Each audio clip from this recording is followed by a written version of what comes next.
దేశంలో బీసీ కులగణన SC reservation అమలుపై రాష్ట్ర అసెంబ్లీలో తీర్మానం ప్రవేశపెట్టిన ఏకైక రాష్ట్రం తెలంగాణ రాష్ట్రమని ఎమ్మెల్యే గండ్ర సత్యనారాయణరావు అన్నారు. బీసీ కులగణన ఎస్సీ రిజర్వేషన్ అమలుపై ప్రజలకు అవగాహన కల్పించేందుకు భూపాలపల్లి జిల్లా కేంద్రంలో బుధవారం కాంగ్రెస్ పార్టీ ఆధ్వర్యంలో ర్యాలీ నిర్వహించారు. కాగా ఈ కార్యక్రమంలో MLA Gandra Satyanarayana Rao, trade corporation chairman అయిత ప్రకాష్ రెడ్డి హాజరయ్యారు. ఈ ర్యాలీ పట్టణంలోని సితారా గ్రాండ్ హోటల్ సమీపం నుండి అంబేద్కర్ సెంటర్ వరకు కొనసాగగా ప్రజలు భారీగా హాజరయ్యారు. అనంతరం అంబేద్కర్ సెంటర్లో ఏర్పాటు చేసిన సమావేశంలో ఎమ్మెల్యే మాట్లాడారు. తెలంగాణ రాష్ట్రంలో బీసీ కులగణన సర్వే ముఖ్యమంత్రి రేవంత్ రెడ్డి ఆధ్వర్యంలో అత్యంత పారదర్శకంగా జరిగిందన్నారు. ప్రజాప్రభుత్వం ఏర్పాటైన ఏడాది కాలంలోనే ప్రభుత్వానికి ప్రజల్లో మంచి పేరు వస్తుంటే చూసి భరించలేకనే కేటీఆర్ కులగణన సర్వే ఎస్సీ రిజర్వేషన్ పై తప్పుడు వ్యాఖ్యలు చేశారని ఎమ్మెల్యే గండ్ర ఆరోపించారు. ఎంతో శాస్త్రీయంగా ప్రభుత్వ సిబ్బందిని ఇంటింటికి తిప్పి పరిశీలించి మరీ వివరాలు సేకరించినట్లు తెలిపారు. ఎమ్మెల్సీ ఎన్నికల్లో బీఆర్ఎస్ బీజేపీ లోపాయికారి ఒప్పందాలను చేసుకున్నారని ఎమ్మెల్యే ఆరోపించారు.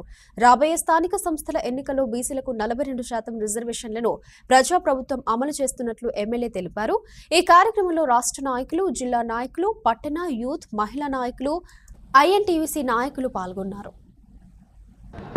మేము రేపు జరగబోయేటువంటి స్థానిక సంస్థల ఎన్నికల్లో మా పార్టీ పరంగా 42% ఇస్తామని చెప్పినటువంటి దమ్మున్న నాయకుడు రేవంత్ రెడ్డి గారని మీకు ఈ సందర్భంగా తెలియజేస్తున్నా.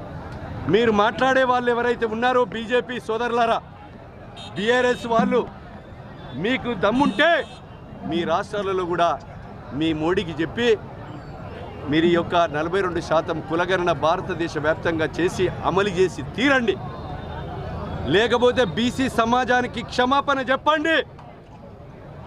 కానీ అది చెప్పకుండా ఈరోజు గద్దారును విమర్శించడం, ఉద్యమకారులను విమర్శించడం ఒక పని కట్టుకొని మీరు ఒక ద్వేయంగా చేస్తున్నారు ఒక బీజేపీ కేంద్ర మంత్రులు.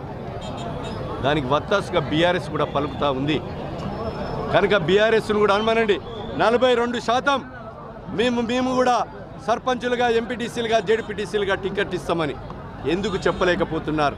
మేము ఖచ్చితంగా అమలు చేసి లెక్కలతో సహా మరి చేసి తీరుతామని కూడా మీకు ఈ సందర్భంగా తెలియజేస్తూ, ఈరోజు 30 సంవత్సరాల నుంచి 59 కులాలు, ఆ కులాలలో అట్టడుగున అణగారినటువంటి దళిత కులాలు ఏవైతే ఉన్నాయో, ఎస్సీ కులాలు ఏవైతే ఉన్నాయో వాళ్ళందరికీ కూడా న్యాయం జరగాలని పోరాటం ఆలోచన చేసి సుప్రీంకోర్టులో వేసేటువంటి వాదనకు న్యాయవాదులకు ఒక కమిటీ వేసి పంపి ఈ ప్రభుత్వము సుప్రీంకోర్టు తీర్మానానికి మద్దతుగా అసెంబ్లీలో ఈ నెల 4వ తారీఖు నాడు తీర్మానం ప్రవేశపెట్టి ఆ వర్గీకరణ కూడా అమలు చేసి తీరటం జరుగుతూ ఉంది.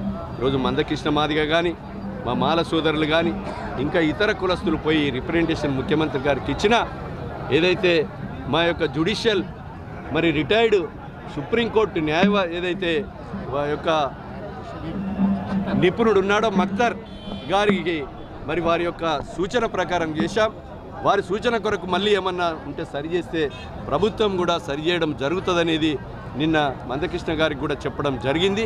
ఈ విషయాలను కూడా మరి 59 మరి ఎస్సీ కులస్తులు కూడా అర్థం చేసుకొని 56% ఉన్నటువంటి బీసీ కుల వర్గానికి కూడా మరి వాస్తవమైనటువంటి విషయాలు మీరు అర్థం చేసుకొని ఈ రాష్ట్రంలో ఉన్నటువంటి ప్రభుత్వానికి మీరు సహకరించే విధంగా ఉండాలని కోరుతూ, మా యొక్క 2029 అధికారంలోకి వస్తే కులగణన చేసి అమలు చేసి తీరుతామని కూడా చెప్పడం జరిగింది. ఈ విషయాలను సమాజము అర్థం చేసుకోవాల్సిందిగా కోరుతూ, మరి బీసీ వర్గాలు, ఎస్సీ వర్గాలు కూడా అర్థం చేసుకొని ప్రభుత్వానికి మరి దీవెనలు ఇవ్వాలని కోరుతున్నాం.